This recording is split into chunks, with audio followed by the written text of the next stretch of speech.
अस्सलाम वालेकुम, good afternoon to all of you. Let's start our process costing part 2। Part 1 जो है वो ऑलरेडी अपलोड हो चुका है। अब हम जो है वो पार्ट 2 को स्टार्ट करने लगे हैं।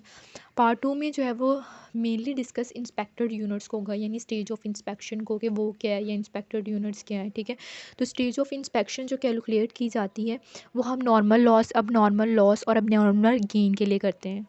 तो नॉर्मल लॉस जो होती है वो परसेंटेज ऑफ इनपुट या आउटपुट गिवन होती है। क्वेश्चन के अंदर लिखा होता है कि normal loss is the percentage of input या आउटपुट। ठीक है, और अगर गिवन नहीं होगी, यानी कुछ ना बताया कि नॉर्मल लॉस किसकी परसेंटेज है, तो हमने इनपुट की लेनी है।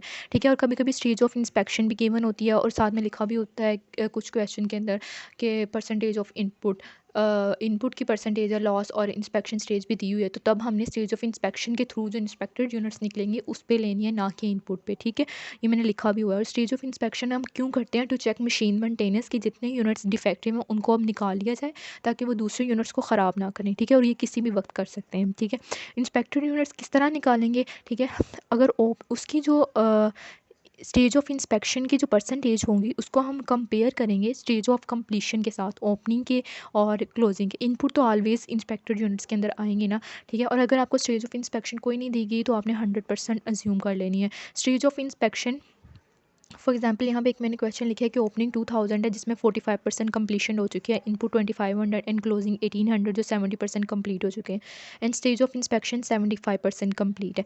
तो अब देखना है कि हम इंस्पेक्टेड यूनिट्स किस तरह आएंगे।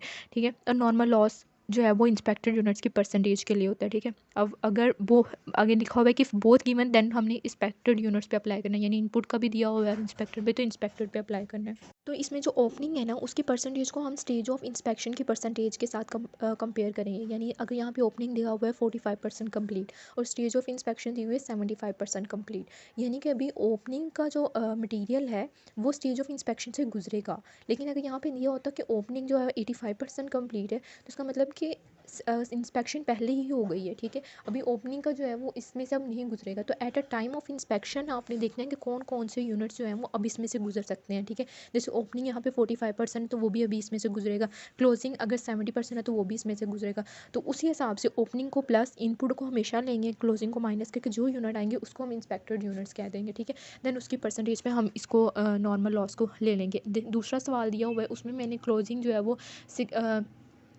स्टेज ऑफ इंस्पेक्शन चेंज करके 60% कर दिया, जिसकी वजह से क्लोजिंग का जो है वो उसके ऊपर से अंदर से नहीं गुजर सकता था।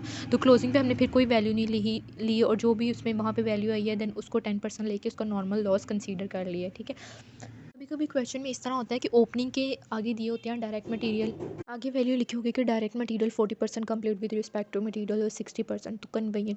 तो फिर हमने स्टेज ऑफ इंस्पेक्शन को जो है वो स्टेज ऑफ जो भी कन्वेयन किया परसेंटेज उसके साथ कंपेयर करना है। अब यहाँ तक हमारी प्रोसेस कॉस्टिंग का एक पार्ट कंप्लीट हो गया। सेकंड पार्ट जो स्टार्ट होता है वो सब्सिक्वेंट प्रोसेस का, यानी एक प्रोसेस है P1, उसमें एक प्रोडक्ट ए आ रहा है।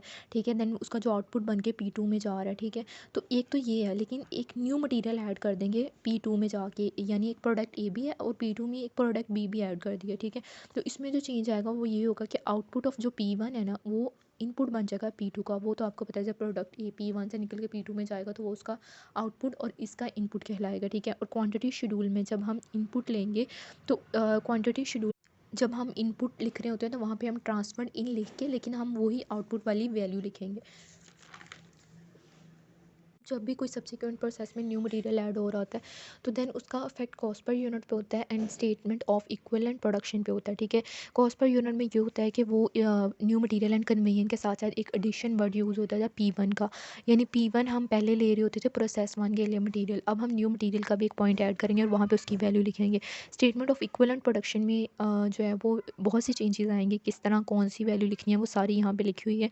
ठीक है, ओपनिंग जो है वो फीफो में यूज़ होता है, एवको में नहीं यूज़ होता। ठीक है, तो उसके लिए भी बताया हुआ है। देन हम यहाँ से हम स्टार्ट करेंगे started and completed in FIFO and completed units, यानी क्लोजिंग वर्क इन प्रोसेस को सबसे ले लेते हैं।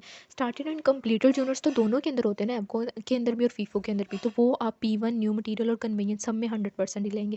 लेकिन क्लोजिंग वर्क इन प्रोसेस जो है वो P1 में 100% और कन्वेयन वाले में as per stage of completion, लेकिन न्यू मटीरियल में तब लेंगे। उसके लिए एक फार्मूला यहाँ पे लिखा हुआ है, यहाँ if new material addition less than stage of completion of closing work in process, यानी जो न्यू मटेरियल आप ऐड कर रहे हैं उस फॉर एग्जांपल न्यू मटेरियल आपने ऐड किया है add when process is 80% complete, ठीक है। और जो आपकी stage of completion of closing work in process है वो है 90, तो ही आप यहाँ पे 100% लिखेंगे। यानी न्यू मटेरियल एडिशन आपका पहले होना चाहिए। अगर आप वो आपका बाद में हो रहा है तो तब आप नहीं लिखेंगे, ठीक है।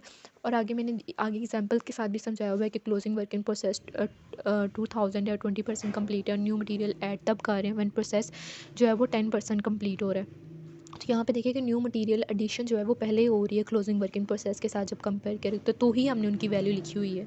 अगर ये बाद में ऐड होता तो हम यहाँ पे न्यू मटेरियल पे इसकी कोई वैल्यू नहीं लिखनी थी। एंड सेम जो है ओपनिंग वर्किंग प्रोसेस में ऑपोजिट है। ओपनिंग में P1 में हम कोई भी नहीं लिखेंगे, जिस तरह क्लोजिंग में 100% लिख देते थे, उसकी जो भी वैल्यू होती थी यहाँ पे P1 पे कोई नहीं लिखेंगे, और कन्वेनियंट में as per stage of completion और न्यू मटेरियल वाले पॉइंट पे तब हम वैल्यू लिखेंगे अगर वो बाद में होगी। यानी ओपनिंग के साथ, यहाँ पे क्लोजिंग के साथ कंपेयर करना है, यहाँ पे ओपनिंग वर्क इन प्रोसेस की स्टेज ऑफ कंप्लीशन के साथ कंपेयर करना है। अगर न्यू मटेरियल बाद में ऐड होगा तो लिखना है, अगर वो पहले ऐड हो जाएगा तो नहीं लिखेंगे, ठीक है।